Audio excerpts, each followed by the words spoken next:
श्री गंगा जी का पावन पवित्र तट ऋषियों के मध्य राजर्षि परीक्षित विराजमान हैं। वक्ता के आसन पर भगवान श्री सुखदेव जी महाराज। महाराजा परीक्षित ने नित्य की भांति भगवान श्री सुखदेव जी के श्री चरणों की पूजा की है। पूजोपरांत विनीत भाव से आग्रह किया है, हे देव, आपने भगवान के मंगलमयी अवतार की कथा सुनाई। अवतार लेने के बाद भगवान गोकुल गए। गोकुल में रहकर भगवान ने जो जो लीलाएं की, आपने उन लीलाओं का विशद वर्णन किया। गोकुल से भगवान श्री वृंदावन धाम आ गए। श्री वृंदावन धाम में आकर भगवान ने अपने अवतार का प्रयोजन सिद्ध किया है। अवतार का प्रयोजन है परित्राणाय साधूनाम विनाशाय च दुष्कृताम धर्म संस्थापनार्थाय संभवामि युगे युगे। परित्राण भक्तों को सुख पहुँचाने के लिए, दुष्टों का दलन करने के लिए और धर्म की स्थापना के लिए भगवान अवतार लेते हैं। भगवान ने एक से एक अभिमानियों का अभिमान चूर्ण किया है। ब्रह्मा जी का अभिमान चूर्ण किया, कालिया नाग का मान मर्दन किया, देवताओं का राजा महाअभिमानी इंद्र देवता का भी मान मर्दन किया। इंद्र ने भगवान का अभिषेक किया है और गोविंद नाम से प्रार्थना की है। यहाँ तक कि कथानकों का रसास्वादन हम सभी कर चुके हैं। ब्रजवासियों ने भगवान से गुहार लगाई और भगवान ने सबकी रक्षा की। भगवान के इस नाम का बड़ा महत्व है। दो बार पुनः भगवान नाम का संकीर्तन कर लें, गोविंद नाम का संकीर्तन कर लें। ध्यान रहे कि आवाज से चोरी न हो। सभी लोग सुने और गाएं। अजमो मानव गिरधार, अजो गोविंद मानव गिरधारी, गिरधारी गिरधारी गिरधारी गिरधारी गिरधारी गिरधारी गिरधारी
भगवान ने ब्रजवासियों की रक्षा की, सबको सुरक्षित लेकर के पुनः वृंदावन आए हैं। अगले ही दिन एकादशी तिथि आई। नंद बाबा का नियम था एकादशी व्रत करने का। हम लोग भी व्रत अनुष्ठान करते हैं, लेकिन जो नियम के पक्के होते हैं वो नियम के पक्के होते हैं। एकादशी से बढ़कर के कोई व्रत नहीं है। एकादशी व्रत अवश्य करनी चाहिए। श्री राम ऐसो धीर नहीं,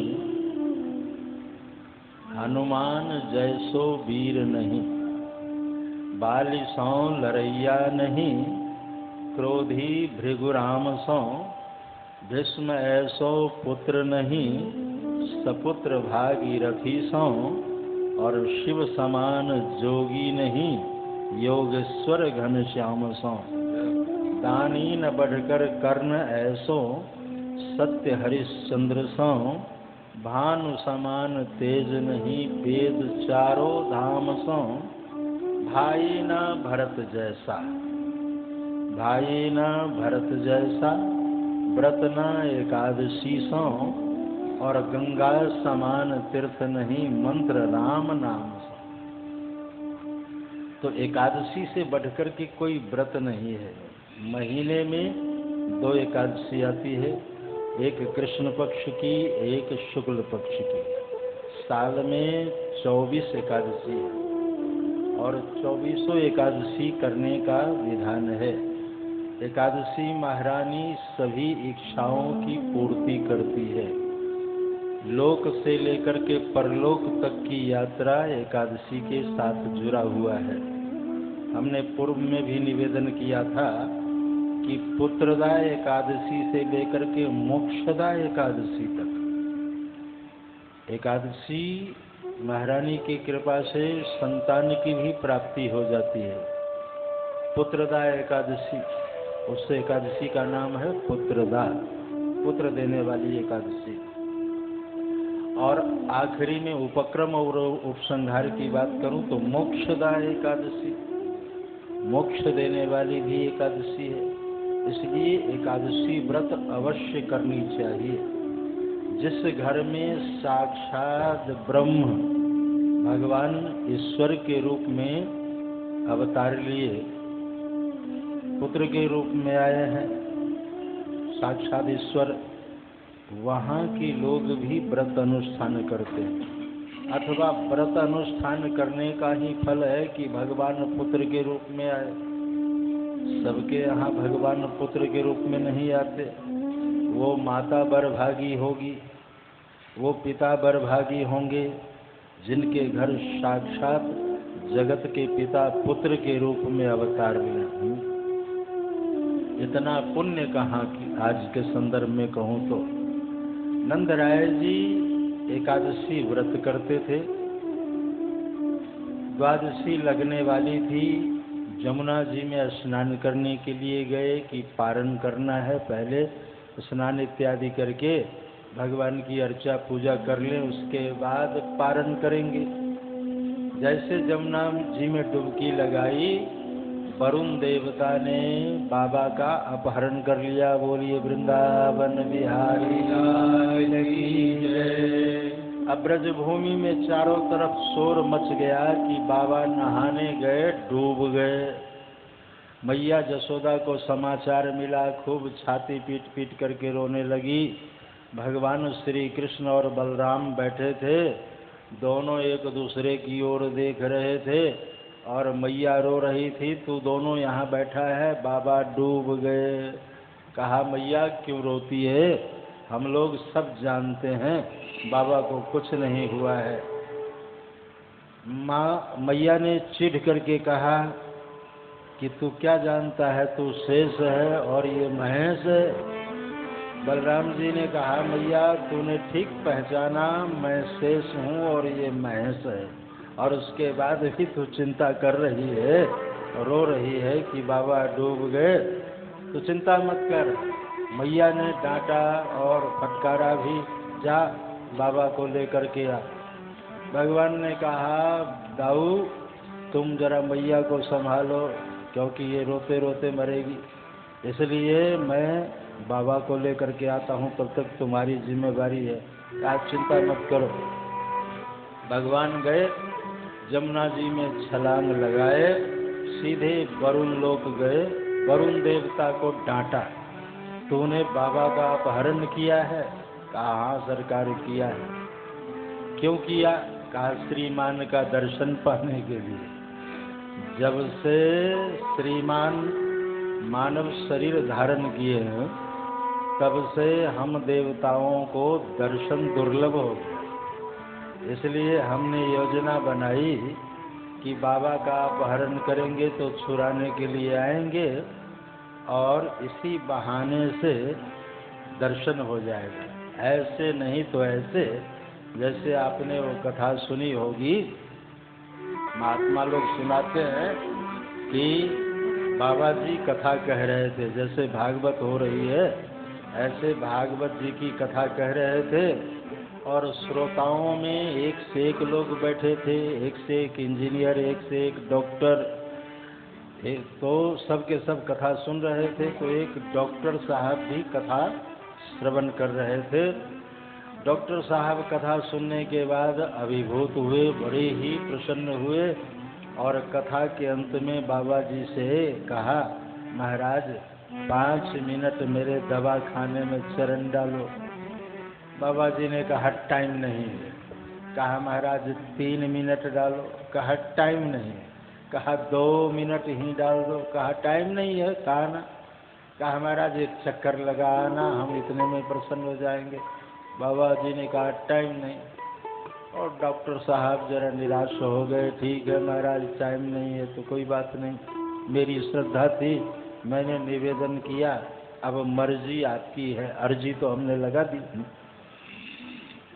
बाबा जी डॉक्टर साहब की बात नहीं सुने और कथा के बाद गए।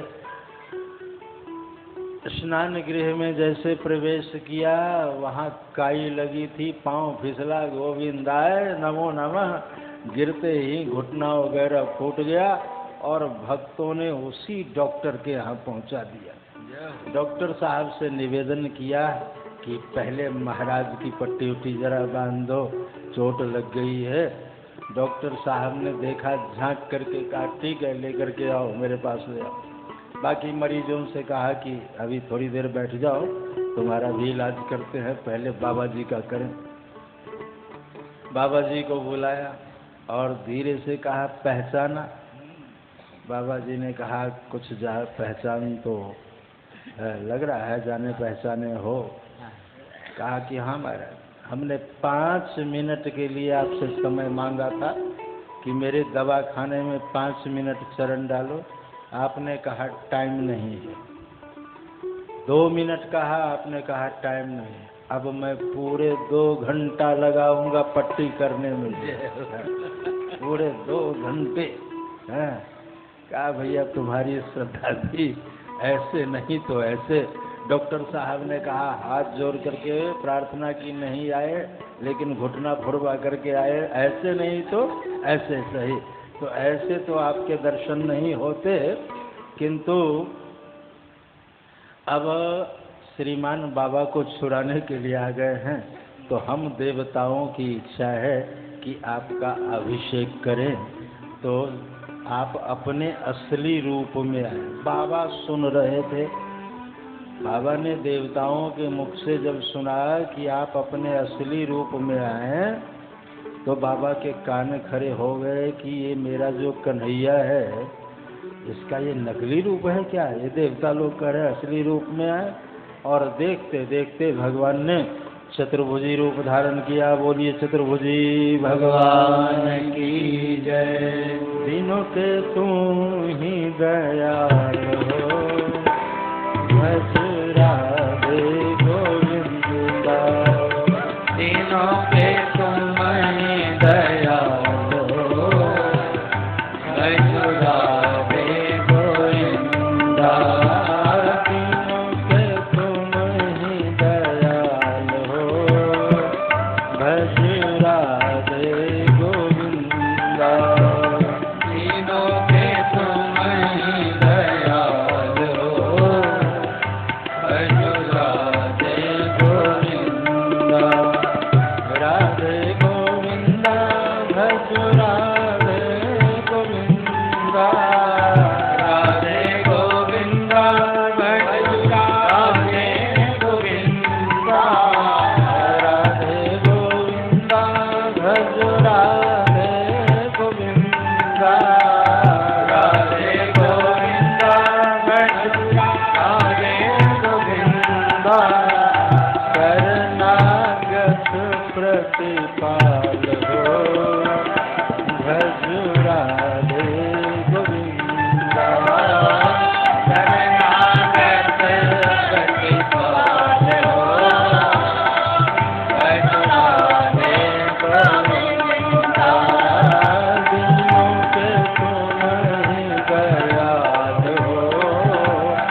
वत्सल भगवान की जय।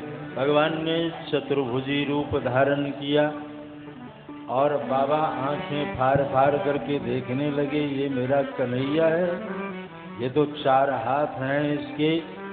और सभी देवताओं ने जब भगवान का अभिषेक किया, हाथ जोड़ करके प्रार्थना की, तो बाबा के कान खड़े हो गए कि ये देवताओं का भी देवता है, सबसे बड़ा देवता है ये हमारा कृष्ण।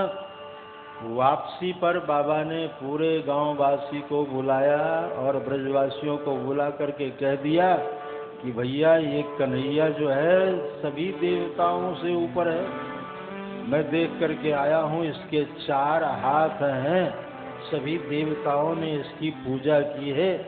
भगवान के जब मित्रों ने सुना तो सब के सब लाठी डंडे लेकर के आ गए। कन्हैया बाबा को जो 4 हाथ वाला रूप दिखाया वो दिखा, नहीं तो देख ले लाठी। बोलिए वृंदावन बिहारी लाल की जय। भगवान ने विचार किया कि बाबा ने प्रचार प्रसार कर दिया है, अब तो दिखाना ही पड़ेगा, नहीं तो ये ब्रजवासी हैं, किसी के सुनने वाले हैं नहीं। ब्रजवासियों ने तुरंत उलाहना भी दे दी भगवान के मित्रों ने, अगर तूने वो 4 हाथ वाला रूप नहीं दिखाया तो आज से अब खेल से निकाल दूंगा और तुम अपना गौ बछड़ा लेकर के किसी दूसरे वन में जाया करो, यहाँ नहीं आना। तो ना हम चाकर नंद बाबा के, ना तुम हमरे नाथ गोसैया, न्यारी करो हरि आपन गैया। अपनी गैया और बछड़ा निकाल करके दूर चला जा। भगवान ने कहा क्यों नाराज होते हो, अभी दर्शन कराऊंगा उस रूप का, इसके लिए सबको जमुना जी के किनारे चलना होगा। सभी मित्रों को जमुना किनारे लाए हैं। भगवान जमुना जी में प्रवेश किया है और आवाज लगाई है, जैसे कहूँ 1 2 3 डुबकी लगाना और जल के भीतर आंखें खोल करके देखना, तब जा करके हमारा वो चतुर्भुजी रूप दिखाई देगा। भगवान ने डुबकी लगाई और जैसे ग्वाल वालों ने डुबकी लगाई और देखा तो शांताकारं भुजगशयनं पद्मनाभं सुरेशं विश्वाधारं गगन सदृशं मेघवर्णं शुभांगं लक्ष्मीकांतं कमलनयनं योगवर्ध्यानगम्यं वंदे विष्णु भव्यहरणं सर्वलोकैकनाथं।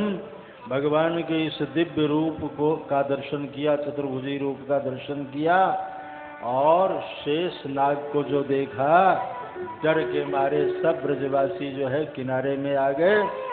आवाज लगाई, वो कन्हैया वो कन्हैया, आवाज लगा रहे। भगवान तो अब थोड़ी देर बाद, भाई वेश बदलने में भी समय तो लगता है, भगवान आए और आने के बाद जैसे जल से बाहर हुए, भगवान के मित्रों ने कहा कि तू वही है, वो तेरा रूप था जो हम लोगों ने देखा।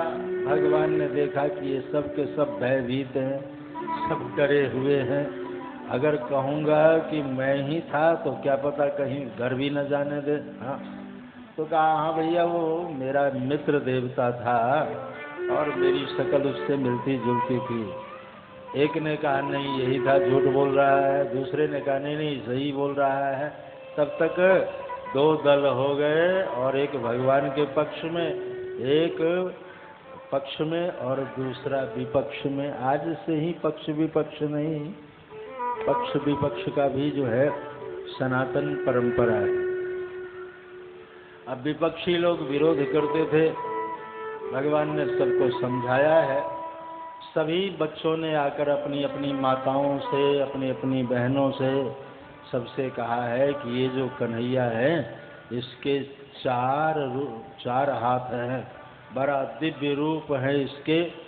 जब इस तरह की चर्चा हुई तो गोपियों ने भगवान से निवेदन किया है, क्या स्त्रियां आपके उस रूप का दर्शन नहीं कर सकती? भगवान ने कहा क्यों नहीं कर सकती? कहा तो हम लोगों की भी इच्छा है कि आपके उस दिव्य रूप का दर्शन लाभ प्राप्त करें। तो भगवान ने योग माया का आश्रय लिया है, 6 महीने की रात्रि का निर्माण किया है और आकाश में पूर्ण चंद्र, जिसे शरद पूर्णिमा कहते हैं, कल शरद पूर्णिमा है। बड़ा सुंदर संजोग रखा है कथा वार्ता का। उसे ही शरद पूर्णिमा के रूप में हम लोग मनाते हैं, जो कल मनाएंगे। लोग खीर वगैरह बनाते हैं, छत के ऊपर रखते हैं, लेकिन ध्यान रहे बिल्ली वगैरह से बचा करके रखे तो बात बनेगी, क्योंकि प्रसाद के ऊपर सबका अधिकार है। सभी लोग प्रसाद लेने के लिए पहुंच जाते हैं। तो 6 महीने की रात्रि का निर्माण किया, आकाश में पूर्ण चंद्र, और भगवान ने अपनी विश्व मोहिनी बंसी बजाई है।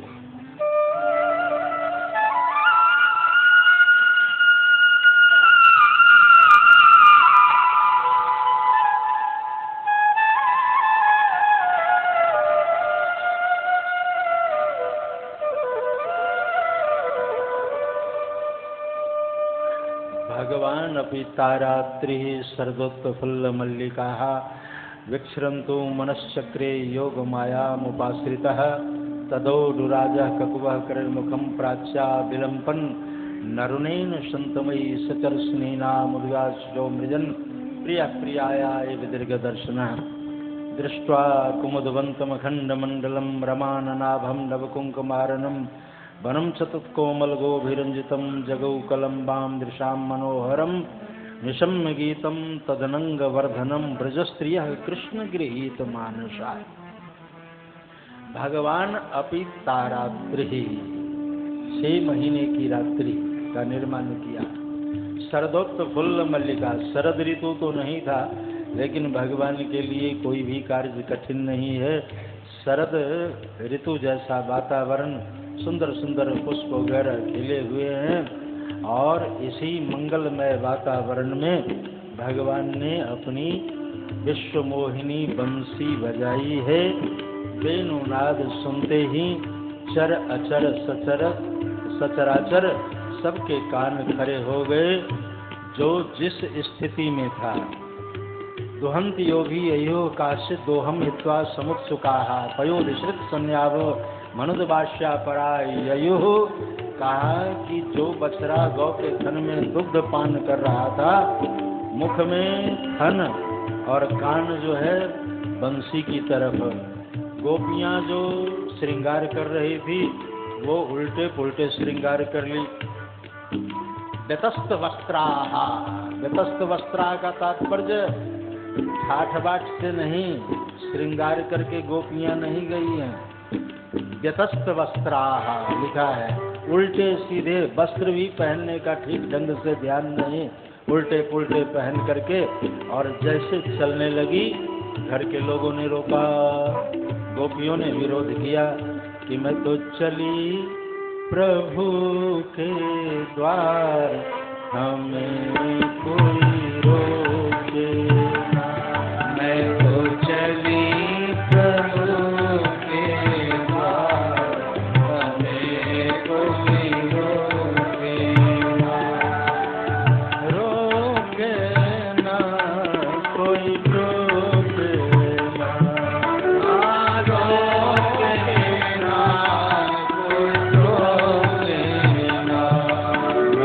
श्याम से कर ली है प्यार।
जिसको श्याम से प्यार नहीं है, जिसको श्याम से प्यार नहीं है, जिसको श्याम से प्यार नहीं है, जिसको श्याम से प्यार नहीं है, जिसको श्याम से प्यार नहीं,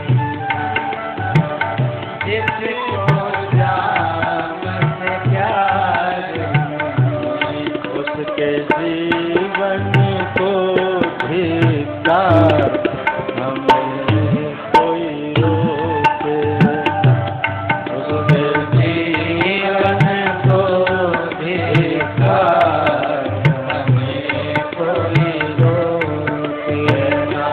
मैं तो चली प्रभु के द्वार, हमें कोई रोके ना।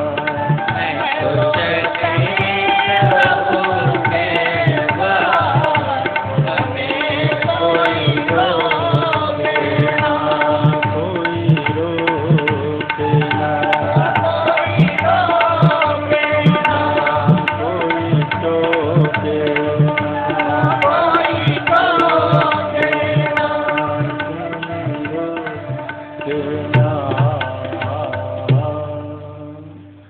गोपियों ने कहा कोई रोके ना, कोई टोके ना। और शास्त्र भी कहते हैं कि जो भगवान से मिलने में बाधा पहुंचाए उसे करोड़ों शत्रु के सामान त्याग देना चाहिए। मेवाड़ की मीरा जी को जब बहुत यातना देने लगे लोग, तो मीरा जी दुखी होकर के गोस्वामी तुलसीदास जी को एक पत्र लिखी। उस पत्र में लिखा था, स्वस्ति श्री तुलसी कुलभूषण दूषण रहित गोसाई, बालपने में मीरा कीन्ही गिरधर लाल मिताई, सो तो अब छूटत नहीं छूटे, लगी लगन बरियाई, घर के स्वजन हमारे जेते, देत हैं कष्ट सदाई, मुँह को कहा उचित करीबे को, सो लिखिए समुझाई। जैसे मीरा जी का पत्र पढ़ा गोस्वामी तुलसीदास जी ने, तो इस पत्र के उत्तर में लिखा है, जाके प्रिय न राम बैदेही, तजिए ताहि कोटि बैरीशम, यद्यपि परम स्नेही, तजो पिता प्रहलाद विभीषण बंधु, भरत महतारी बलिगुरु तजो, कंत ब्रज बनिता भई मुद मंगलकारी, जाके प्रिय न राम वैदेही। भगवान से मिलने में जो बाधा पहुंचाए, जो रोक लगाए, ऐसे लोगों को करोड़ों शत्रु के सामान त्याग देने का विधान है। तजो पिता प्रहलाद जी ने पिता का परित्याग कर दिया। विभीषण जी ने भाई का परित्याग कर दिया। बलि गुरु तजो, बलि ने गुरु का त्याग कर दिया। भरत महतारी, भरत जी ने माँ का त्याग कर दिया। और ब्रज की ललनाओं ने, गोपियों ने अपने